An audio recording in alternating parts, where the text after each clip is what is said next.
Kaisa ang mga guro sa pagtataguyod ng kakayahan at karapatan ng mga kababaihan. Learning Action Cell isinagawa para sa mga guro sa Baguio City. Si PIA DIMSU intern Rica Basco para sa report. Isinagawa ng DepEd Baguio ang isang Learning Action Cell o LAC session para sa mga guro mula sa iba't ibang paaralan.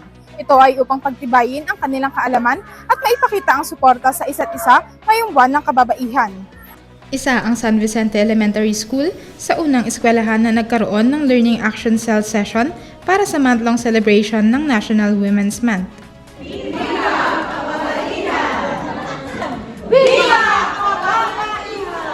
Iyan ang sigaw ng mga guro sa pagsisimula ng programa.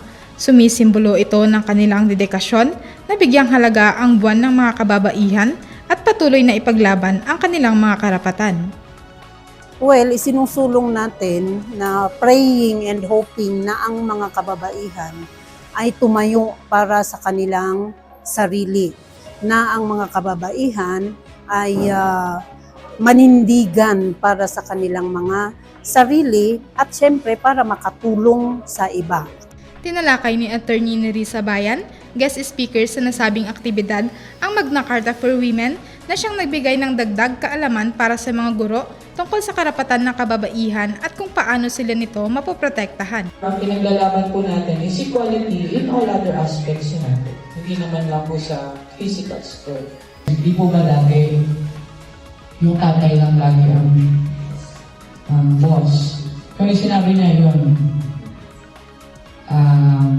Pero ngayon po, since both parents mostly na who are working, di ba nagkakaroon naman ako ng equality? Somewhat sa ibang mga marriage. Maybe equal treatment na sila.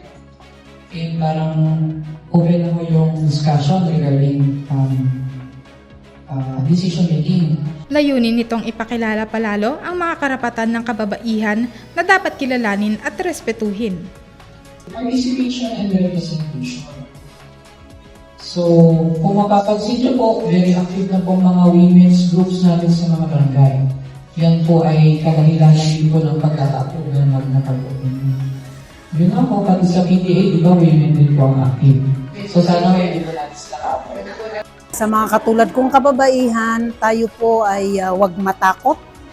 Tayo ay huwag magpadala sa iba't ibang challenges na nangyayari sa ating buhay.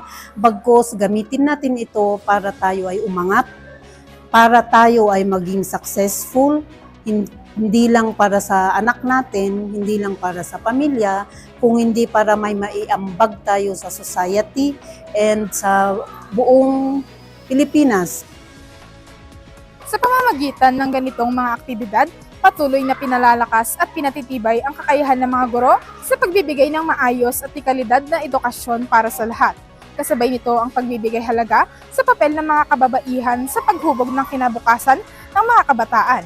Ito si PIA DIMSU intern Rica Basco para sa PIA News Cordillera.